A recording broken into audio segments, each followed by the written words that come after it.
Hi everyone, welcome to the December 11th edition of the TimeformUS Forecast. I'm David Aragona, and I'll be joined in just a moment by my co-host Craig Milkowski.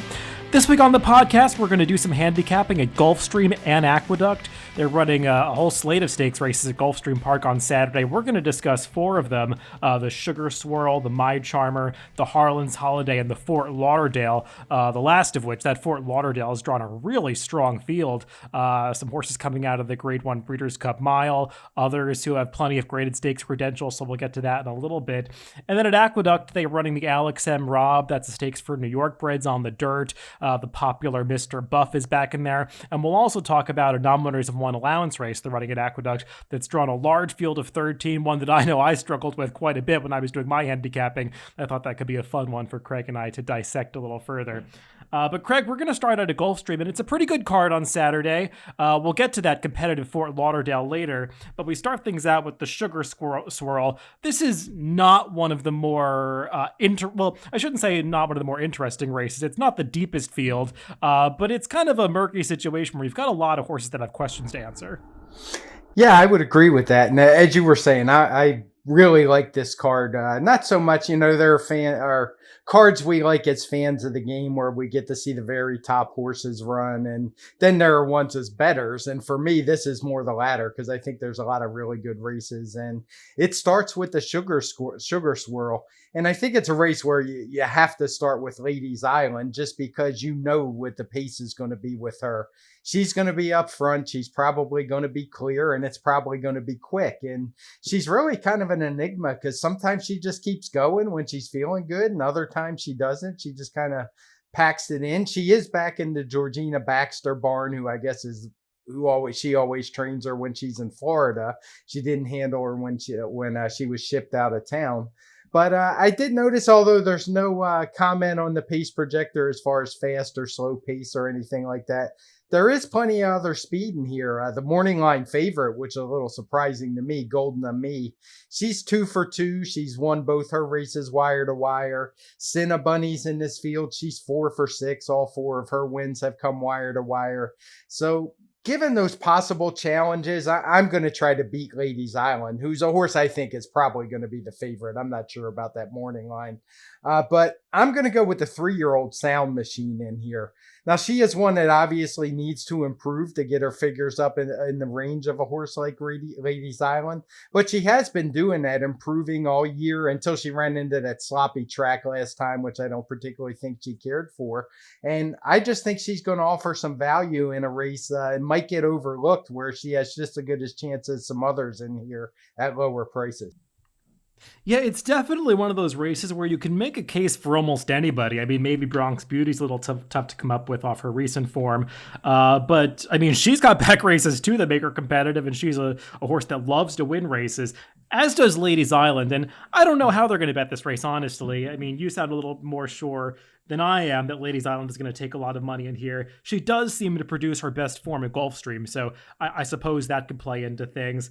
Her last race was not good, though. I mean, she's a horse that typically shows high early speed, can run off in the early stages, and she just wasn't sharp as she usually was in that Thoroughbred Club of America last time at Keeneland. I guess that maybe was a tougher field, though. I mean, frankly, the Honorable Miss prior to that, I thought that was a stronger race, and she ran quite well in there. And I think if she was coming in off that performance, she would be a prohibitive favorite in this spot. So I don't know what we're going to get from Ladies Island. She'll be on the lead. It's just how far can she carry that speed? Like you, I'm a little bit skeptical of Golden and Me, especially if she is going to be a short price in this race. I mean, we don't really know what she is yet. She's won her 2 races impressively. She's done it fairly easily. I watched that last one at Woodbine, and she certainly looked good doing it. She's handled the dirt before, so that's not a real question for her. Josie Carroll does not have great numbers going from synth to dirt. I looked those up in Formulator, but I think it's less of a concern for this horse, given that she did handle it first time out. She's just facing a much tougher field here, and she's not going to get the lead, obviously, with Ladies Island in the race. And there are others in here who have more speed than she does, so I'm a little bit concerned about her trip. I kind of went in an obvious direction. I landed on Cinnabunny. I actually thought Cinnabunny could be the favorite in this race. There's just a lot to like about this horse. She's a trainer switched to Brad Cox. It appears this was a private purchase out of her last race. And she's just really turned her career around at Parks. I mean, she started off in good, winning a couple races, but doing it in much slower time. Her last 2 speed figures, though, they've been quick. She's won those races with just so much ease. I mean, I don't often like to say that a horse could have run faster than the speed figure suggests, but I mean, she was geared down a good 1/8 a mile from the wire last time at Parks. She is another horse that might be hindered by Ladies Island's presence because she has been running her races on the lead and she could be stalking that filly, but at least she's drawn outside of Ladies Island. So if that one runs off, maybe Irad Ortiz can just take her out to the center of the track, kind of fool her into believing that she's the one on the lead with Ladies Island way out front. And I'm hoping that she takes a step forward for Brad Cox, as many of these horses off trainer switches to him often do. Yeah, that is a good point about Cinnabunny. I was a little worried about her just because of Ladies Island. I have no real knocks on her, but drawing outside certainly does help in this spot. Let's move on to the next stakes race we're going to discuss at Gulfstream. That's the My Charmer. This one's just a listed stakes race going 1 mile and 16th on the turf, but it's drawn a pretty interesting field. I'm guessing that the morning line is accurate in this one, and the number 5 Lady Lawyer is going to be the favorite. She's got a bunch of speed figures that just kind of make her pretty obviously the horse to beat in this spot, but I do have some questions about her. I thought that she got to set a pretty slow pace last time at Keeneland. I'll let you talk more about that because we don't have pace figures in the PPs, but just looking at the raw fractions, if those can be trusted, I thought she got a perfect trip that day, and she is stepping up to face a much tougher field than she has in that one other route performance. Yeah, I have similar reservations with as you do. A lot of those speed figures Lady Lawyer has run have come in sprint races, 7 furlongs, 5.5, 6.5. And while she did stretch out to that mile last time, I thought the pace was, as you say, moderate at best. We don't have pace figures because it was a new configuration at Keeneland, but I just don't think she's going to get that same situation here, and she has to do it going a 16th of a mile longer. So at a short price, she's not one I'm interested in. And frankly, there's a whole bunch of horses in here who have run similar speed figures to what she has, maybe not as consistently, but it's not going to be an easy test for sure. So that said, I went looking for a little better price, and I landed on the 2-horse Art of Almost as my top pick. The Roger Atfield horse is shipping in from Woodbine, and she's one of those horses that hasn't been as consistent, but she's run figures right in that 110 range 3 different times on the turf. Last couple I've been on synthetic. The race 2 back was fine. I think the one last time at 1.25 miles was just too long for her. She made a big move and kind of flattened out. And in this spot, she draws inside. She gets Paco Lopez, and I think there's going to be enough pace in here that with a ground-saving trip, she's just going to be able to find a path and get a nice late run. Yeah, I've got no problem with her. She is definitely a horse, as you noted, who has some prior speed figures that put her right in the mix. I think with her, it's just a matter of whether she can get over that hump and win a race, because she's not a filly that's really a winning type in the past. But as you said, she could work out the right trip in here. I mean, I think there are a lot of ways to go in this race. I mean, she was one that I considered. Our baby Ruth to the outside. I mean, seems like her form's improved lately. Although that last race where she ran well, that was a Kentucky Downs. I always approach those with a little bit of skepticism. I mean, Tuned, who is another one who could take money in this race with Irad Ortiz aboard. She's got some speed figures that are okay. I wasn't thrilled with her last race at Woodbine, though, and she probably would need the pace to come back a little bit because she is a horse that comes from far off the pace. I was interested in a big price in here, and I'm not quite sure about this pick because we don't really know if she's a turf horse, but given the price that she's likely to be, I want to take a shot with her. And that's the number 7 PAD Bianchi. She's run twice on the turf before, has had far more success on the dirt, and she's actually a stakes winner on that surface. But on the turf, her first start over it did come at Gulfstream back in January of last year, and she caught a yielding turf course, a pretty boggy yielding turf course, and just didn't seem to handle it. She only raced on the turf one more time after that, and that was this past summer at Saratoga in that Perfect Sting. She was facing a pretty good field that day. I mean, horses like Feel Glorious and Secret Message, they would be arguably favored in this spot. So I want to give her credit for only losing that race by 3 lengths, and if you watch that race, she stumbled pretty badly at the start and was last coming by the stands for the first time. She had to rush up to take the lead after that. I mean, you're looking at the running line, it seems like she just inherited a slow pace, but that wasn't the case. She had to rush up into it to take the early lead, and she was in it until late in the going and ultimately faded to finish last, but wasn't beaten that far. I just think she's a horse that we haven't really seen what she can do on the turf yet. Perhaps the presence of a horse like Lady Lawyer is going to hinder her, but she's shown the ability to stalk and pounce in the past. And with Jose Ortiz getting aboard, switching to Tyler Service, who's done pretty well recently, I just think she's an interesting horse that's going to be a price in here. Yeah, she was actually going to be my second pick in here. And I think it's just mostly because we agree. I don't think you want a short price in here because the horses that are the lower prices on the morning line don't really look to have any edge to me. So I've got no problem with her whatsoever.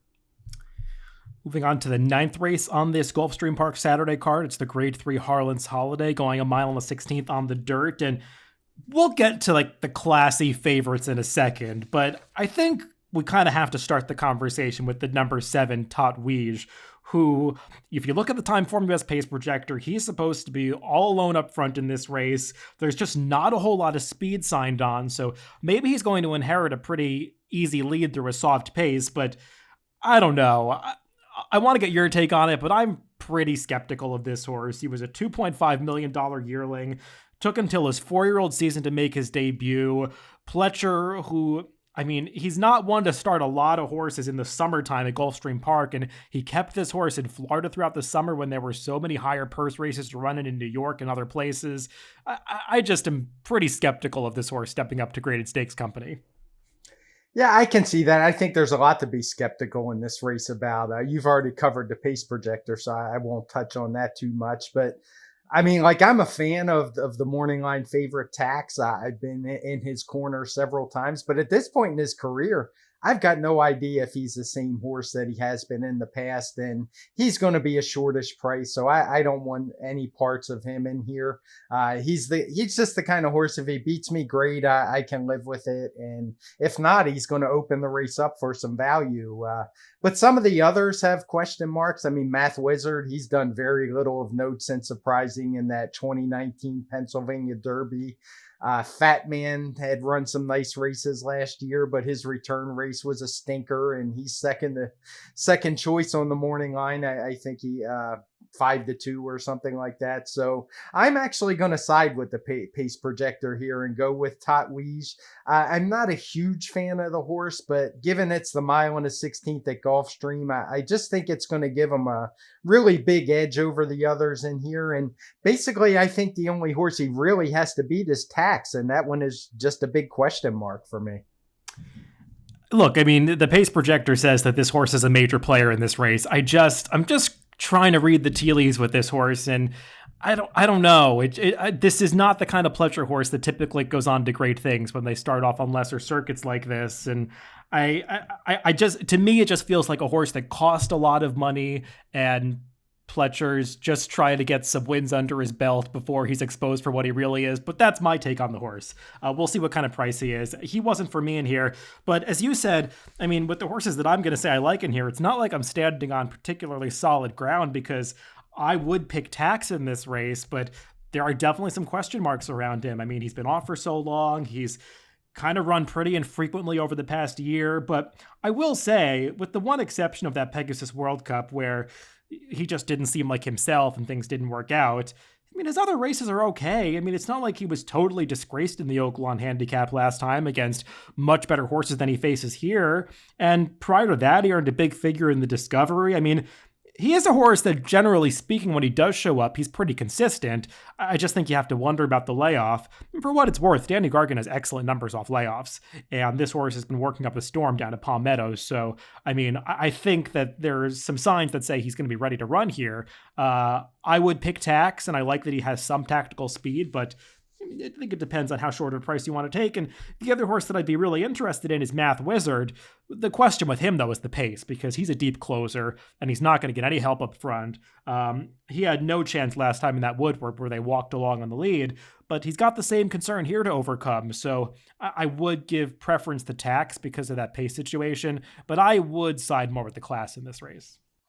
Yeah, I have no problem with that. For me, I hope people don't take me wrong. It's not like I think Top Weege is ready to jump up into grade ones if he wins this race by 2 lengths with a 117 speed figure. I was just looking for a little bit of value in this field. But honestly, it's not a race I love. And if he's one that gets bet down below that 4-1, I would probably sit it out and just watch and see what happens for future races. Let's move on to the final race we'll discuss at Gulfstream. That a very interesting Grade 2 Fort Lauderdale, going 1.125 on the turf course. And this has drawn a very strong field for a Grade 2. We've got those two horses exiting the Breeders' Cup Mile. Actually, they were the two horses that set the pace in the Breeders' Cup Mile, those being Halliday and Factor This. They're drawn towards the outside here, and they're not the only speed horses in this race. You've also got some like at Hot Brown, who's got some early speed from the rail. We'll see what we get from a horse like Doswell, who's been on the lead in some recent starts. He doesn't look quite fast enough to be up there, but the TimeformUS pace projector is predicting a fast pace, and I'm not surprised by that looking through this field. No, there is plenty of speed. Even Largent's a horse who's often up close to the lead and has won races wire to wire in the past. The one thing to keep in mind with the pace projector on turf is the pace is generally slower than it is on dirt. So it's a lot more controlled by jockeys than it is on dirt, not just the horse. So you'll often get surprises, and horses who maybe haven't run as fast usually have it in their scope if the jockey's really determined to get up front. And I think we're going to see a lot of that in here. Halliday is a horse who's drawn outside.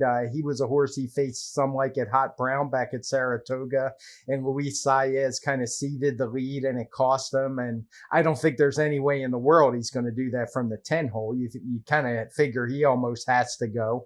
Factor This has to go from the outside. So it's a case where if things don't play out like the pace projector says, it would be really shocking to me in here. It would take some questionable decisions, and not that that's something we don't see, but it's just hard to envision at all for me in here.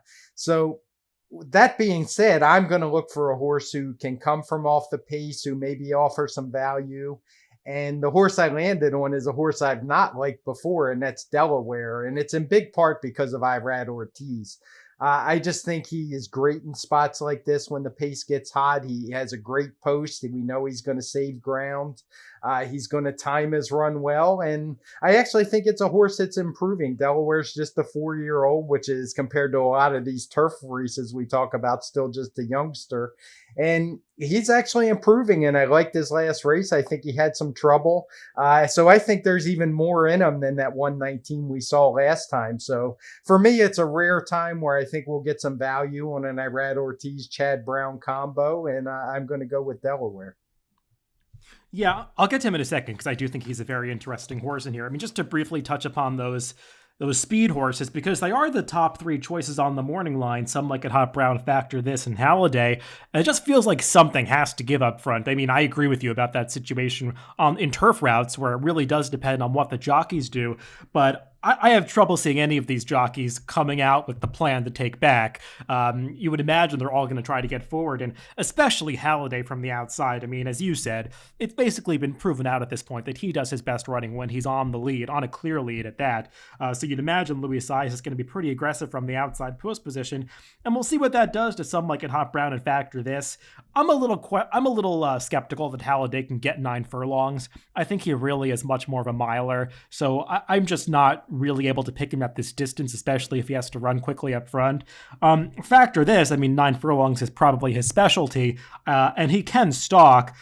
I didn't love his effort in the Breeders' Cup Mile last time, and here in that big figure 2 back over a yielding turf course at Pimlico, I'm not sure that number's really predictive for the future, so I'm a little skeptical of him as the potential favorite in this race. And like you, I did want to lean towards some closers. Delaware is certainly one that I considered. I don't love it when these Chad Brown imports take a while to come around, because typically we see the best out of these horses right away, and Delaware is one that it's taken him a little while to figure out. I agree with you about the trip last time. He did have to steady a few times and seemed to be a little bit too rank in the early going, and I wonder if that's why Chad Brown's taking the blinkers off here, because he has been a horse that seems a little bit high-strung in his races. And maybe taking off the blinkers will help him to settle early.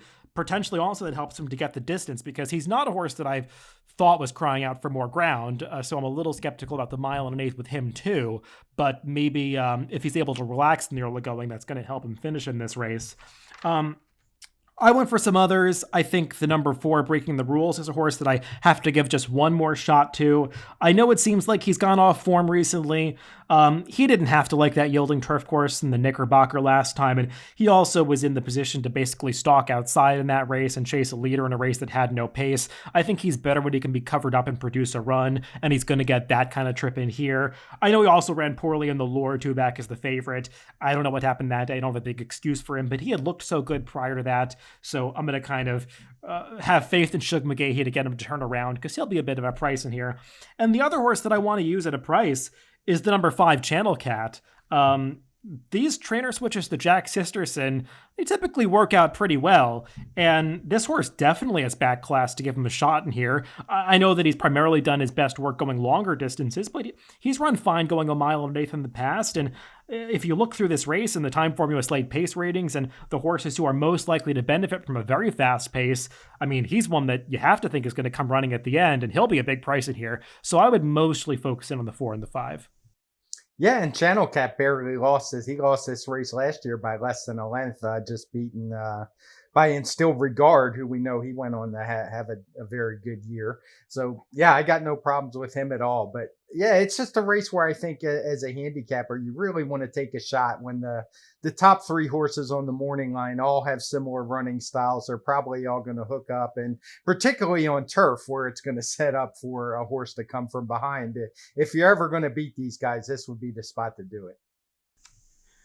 All right, let's move on to Aqueduct, where before we get to the featured race on Saturday, the Alex M. Robb, we're going to discuss the 7th race, which takes place right before that. It's an Almoner's 1 allowance race, going a mile on the dirt, the 1-turn mile over the main course at Aqueduct. And I just thought this would be an interesting race to handicap, because when I was doing the morning line for it, I had just a terrible time trying to figure out how the public was going to bet this race.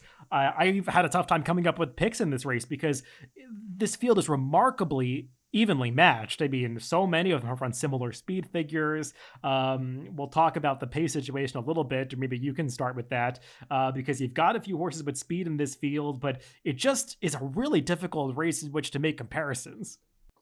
It is. When you highlighted this race as one you wanted to cover, I said, oh, okay, that'll be fun. And I kind of started looking at it. I had no idea it was a non-winners of 1, because it just looks like a really strong race to me from a speed figure perspective.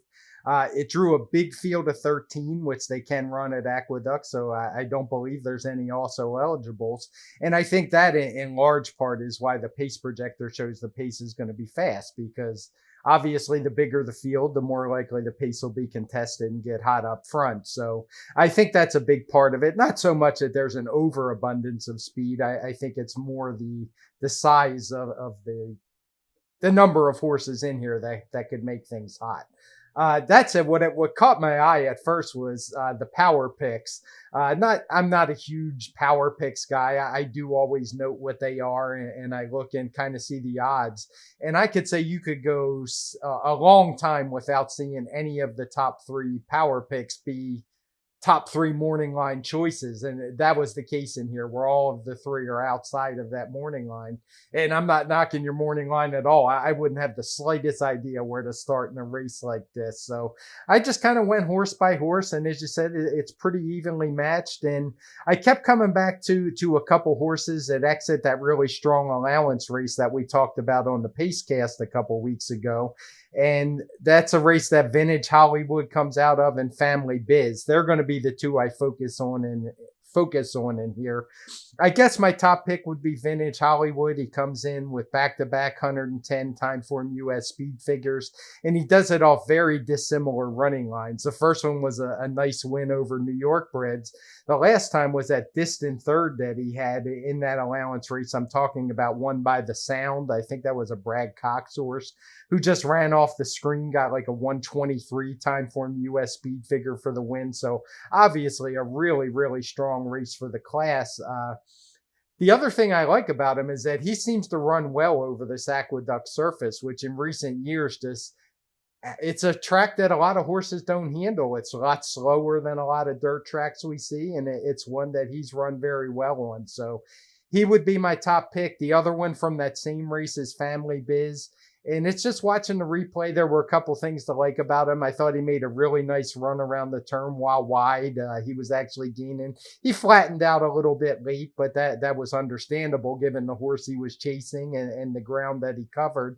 And I also like that he was a reclaim two back from David Duggan, indicating that he wants him. I just think he's in really good form, and that last race might have dirtied it up a little bit.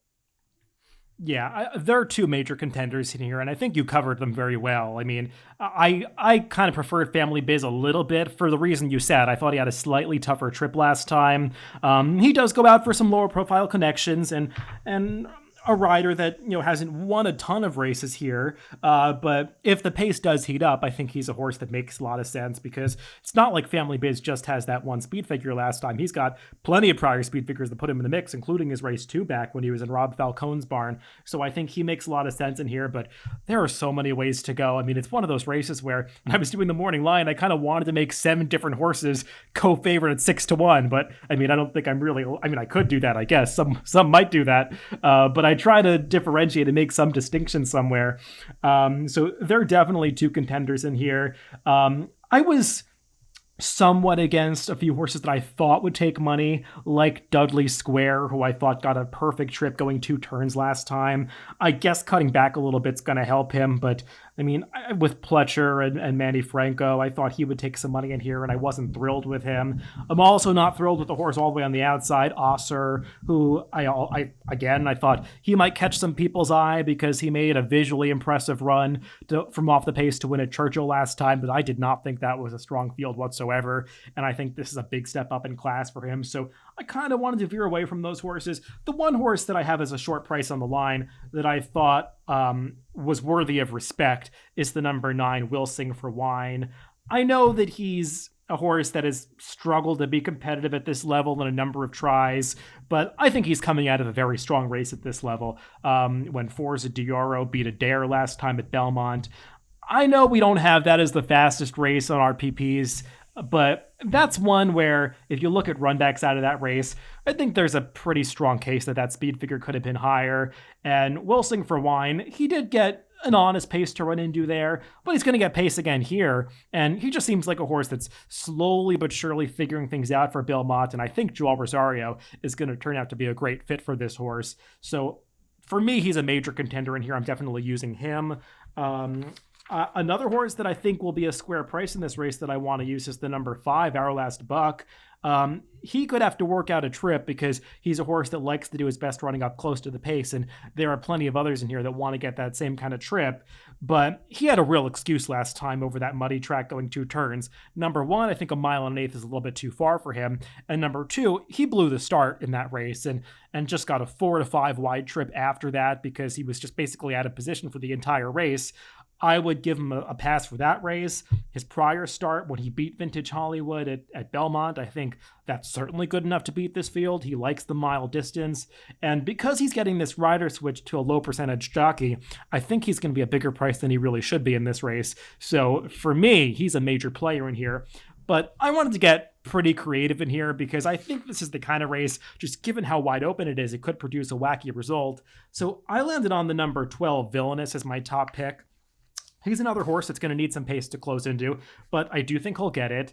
And if you look through this field, I guess he has to get a little bit faster than his recent speed figures to beat these. And he's definitely been competing at some lesser circuits. He came to hand at Finger Lakes, and he won a race at Parks last time. He's certainly going to be facing tougher fields as he moves over to Aqueduct now. But if you look at his last race at Parks, I wouldn't just dismiss it as a weak allowance field at Parks, because the 3rd place finisher in there, Mr. Thrifty, he's actually a pretty good horse, and he came back out of that to win again with a similar speed figure. Some others have come back out of there to run comparable speed figures in subsequent starts, and Villainous blew the start of that race. He was too far back early, got shuffled back again on the far turn, looked like he had no chance to even hit the board at about mid-stretch, and just found another gear, and I thought won that race kind of impressively to close into a slow pace. He's a horse that they targeted at some tougher allowance races over the winter at Oaklawn, and he's just been in some fields over the summer that I thought were a little bit tough for him, facing horses like Rushy and Creed, and I think now Jeremiah Engelhardt has built his confidence back up in some weaker races, but he's always had some ability in there, and I think they're now moving him back up in class at the right time, and if he gets that pace to close into, I thought he was the most interesting long shot at a price. Yeah, I got no problem with him. What's interesting for me with that race at Parks is that it's a race we have coded in blue, but we didn't give it any kind of pace boost. It wasn't enough that we said the pace had a huge effect on the figure, but I'm not one to look at the incremental figures. I usually just look at the race for the kind of flow, but this horse really was finishing late. If you compare it to the other horses in the field, at least one of whom has already come back to win, you can see, I mean, he was absolutely flying late. So no problems with him for me in what I think's just a wide open, great betting race. You definitely want to take a horse with a price in here. Yeah, that's a really fun one. And things are not quite as wide open in the next race we're going to talk about. That's the future race on Saturday at Aqueduct, the Alex M. Robb for the older New York breds going 1.1 miles on the dirt. But we do have a pretty popular horse in here in the number 4, Mr. Buff. He's going to be the favorite as he gets back in against his friends, the New York breds. But, I mean, he does have some questions to answer. I mean, he's coming back on just 1 week rest after finishing off the board in that Cigar Mile last Saturday. So you do have some concerns about that. It's something he hasn't done before, but these are the kinds of races where he's typically very dangerous. He is, and I mean, this race just comes down to do you want to bet against Mr. Buff, or do you want to watch and see how he does? Because he's certainly not going to offer any value, I wouldn't imagine. And the logical alternatives that I think you would jump to first are just nothing to get excited about. Seafoam is the second choice on the morning line. Mr. Buff handled him really easily last time they faced each other, which was 2 back for him. And I believe the last race for Seafoam. The third choice, Bankit, hasn't won in what seems like about a decade. I think he's lost 13 races in a row. He's a horse I divorced myself from probably 6 or 7 starts ago, and I haven't regretted it for a second since. So I'm not going with him, but I am actually going to take a chance if I get a price trying to beat Mr. Buff, and it'll be somebody, it won't be one of those ones we've seen. I'm going to go with City Man, the 3-year-old for Christophe Clement, who's coming in off a nice win on turf. But he's proven he can handle the dirt as well. He's a horse who's improving almost every time out. I don't see any reason that speed figure couldn't improve, even moving to dirt. And while he hasn't run over this Aqueduct surface before, he has handled turf, which is something I've noticed that horses who do well on turf tend to handle this new slower surface at Aqueduct a little bit better than a traditional dirt surface. Saying if they were moving to a race at Belmont Park over a fast track, I wouldn't like him as much. So I'm going to give the 3-year-old a shot. There's no way I want any of the older horses trying to beat Mr. Buff, but I do think there's a little vulnerability there. And if he's anything around that 9-2 or higher morning line, I'm going to take a shot with him. I've got no problem with taking a shot with a horse like City Man, who does have that upside. I'm a little skeptical of the 1 1/8 for him because I think he'd be much more dangerous in a 1-turn mile race. I'm a little concerned about stamina with him, but he definitely is the horse with upside in here. And I think if you're looking at an alternative, he's the most interesting one. With Mr. Buff, it's hard to explain. I mean, I've tried to pick him in these graded stakes races in the past, as you know. I really liked him in that Suburban going back to the summer, and it's one of the weirder things. I mean, he'll get in against a particularly weak graded stakes field and he just doesn't show up. And then he gets back in a New York bred field that's marginally easier and suddenly he looks like a man amongst boys. It's kind of a weird thing. And his speed figures really do mirror that, as the speed figures he runs against the New York breds are pretty high. And against Open Company, they're just nothing special. So I can't explain it, but I kind of stopped trying to explain it and just have accepted that Mr. Buff wins these races. So I'm a little concerned about the short rest, but I'm a big fan of Mr. Buff, and personally, I'm not trying to beat him in this spot. Yeah, I mean, I can certainly understand that taking that toll. I actually taken that route. I made a tweet about that. That one of the more perplexing things about Mr. Buff is how he seems to know when he's in against graded stakes horses and just doesn't show up. I mean, it's almost unbelievable. I got a lot of responses. So some people saying he doesn't get pointed to the graded stakes. It's kind of an afterthought, but I haven't seen that to be the case. I think there were some where he was clearly pointed to the graded stakes spot and just didn't show up. And a lot of responses about class, which is always convenient to throw out there, but we see more often than not that class is speed. And there are horses who are just, they seem to show up in the right spots. And I don't doubt that there is something to the class argument, but it usually works a little better in retrospect than it does trying to predict it beforehand. And with him, it's just been amazing. For me, it's not so much that I don't think he'll run. It's the 7-day rest that is the reason I'm willing to take at least a small shot against him here. Because if he was just coming back on his month's rest against New York Breds off that poor trying the cigar mile, I'd just be watching again. No, the connections were pretty explicit at the start of this year when he was in such great form that their one goal this year was to finally get that graded stakes victory. And it didn't work out. It probably is never going to work out for Mr. Buff, but I always love to see him do well. So taking a favorite at a short price here, but I just am going to watch and root for Mr. Buff in this Alex M. Robb on Saturday, assuming he does start, because they said they're going to monitor how he does this week after that short turnaround in the cigar mile. But assuming he runs, I'll be rooting for Mr. Buff on Saturday. Well, that's all the handicapping we've got for this week. Of course, we'll be back for the TimeformUS Pacecast on Tuesday to do some recapping of these races and potentially some others. We're always on the lookout for some impressive maiden and allowance winners at this time of the year, so we'll try to highlight some of those when we do the Pacecast next week. And Craig, moving forward as we get closer to the holiday season and the new year, I know we'll be getting our Eclipse Award ballots in the mail, I would assume, in the next couple of weeks or so. And I think last year we did a little bit of an Eclipse debate on one of these podcasts, so maybe we can do the same thing when we get those in the mail this year. Yeah, sounds good. I always like talking about that.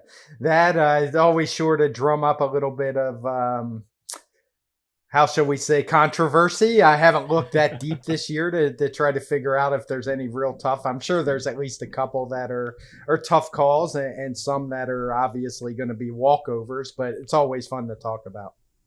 Yeah, we'll get to that in the next couple of weeks, so that's something to look forward to.